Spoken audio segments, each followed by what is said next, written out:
Before the video gets started, I wanted to let anyone know who wasn't aware that I'm having a fan art contest. I made a video about it last week and I will link that in the description box. I'll try not to bombard you with that every time I have a video, but for those interested in sending in art, I want to make sure that you get the opportunity to do so. All the details are in the video that are in the description box. And just remember, you are helping design the new DuchessDark merchandise. Good luck.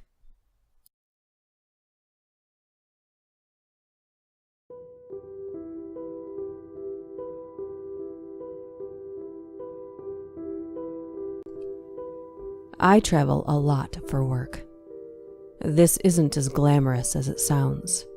It's actually rather tiring. After the first few months of excitement, the novelty faded and the reality of my situation set in. This means that my back and limbs are almost always constantly sore. The back of my head and underside of my thighs molded into the grooves of my plane or vehicle seat. The other downsides to constant travel include occasional bouts of upset stomach from foreign food, body pain, headaches, and pest infestations. I can thankfully say that my worst experience traveling was when we booked into a hotel that was unfortunately crawling with bedbugs. But that's another story for another time. One of my traveling companions is an elderly lady who is rather religious. I personally love traveling with her because she's a seasoned traveler. I never have to worry about missing a flight or getting lost as I tag along. Another reason is because due to her extensive experience, she has a treasure trove of stories that she dishes out like treats during dull waiting times in the airport or while we're on the road. Her stories range from humorous to poignant to downright creepy. And if I had to be honest, I would rate her scary tales as my favorite. She was a gifted storyteller and had a way of spinning out the tale in a way that made me hang on to every word she had to say. I've had this job for close to 3 years now, and over time, I've built up my own arsenal of creepy stories to tell, and this is one of them. We often travel to certain places that are reportedly haunted.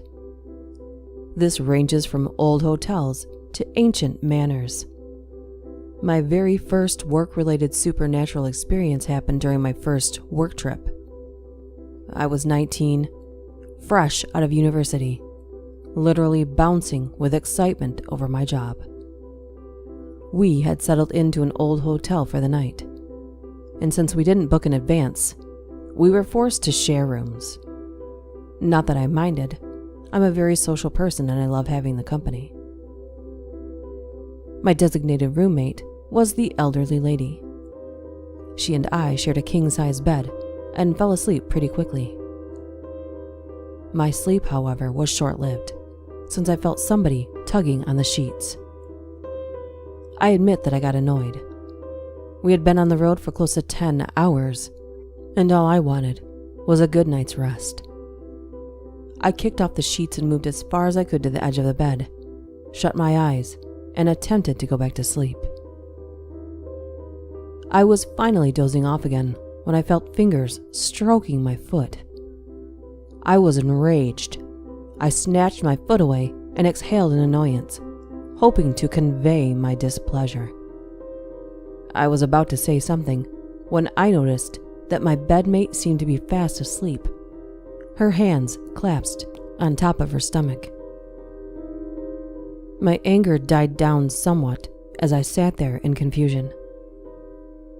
After a few seconds of watching her steady breathing, I convinced myself that I must have been dreaming. I settled down and lay on my side, and after a few minutes, I was dead to the world.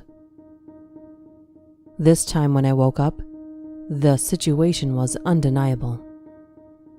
I could feel strong hands clutching my ankles and pulling, and man was I pissed.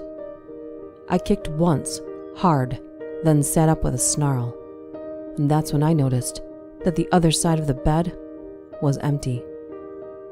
I screamed. Not my finest moment, I admit, but I was so tired and frustrated that I thought I could get away with being a brat for once. At the sound of my screech, the bathroom door opened and light flooded the room. My companion stepped out in alarm, her eyes darting around the room for intruders. "What happened?" she asked, sitting beside me. I was fuming, rubbing my ankles. They seemed itchy all of a sudden, the sensation akin to having brushed against poison ivy. "I swear, I thought somebody was trying to pull me out of bed," I complained. "I felt hands on my legs. I'm not making this up, I promise." She shushed me, then furtively drew the blinds to peek out. The window was slightly open and a breeze snaked in, making us both shiver. "Are you all right now?" she asked, getting me a glass of water.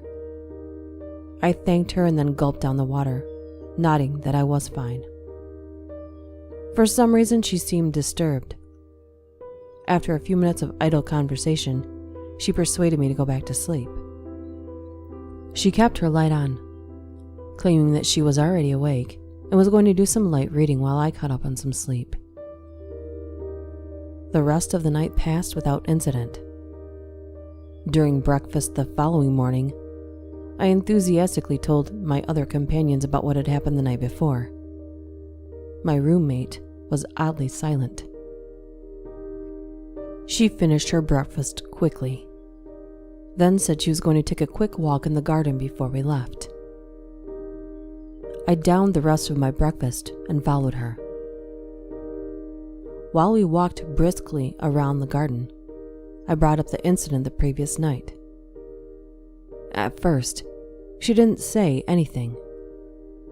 Then she turned to me and told me something that made me shiver.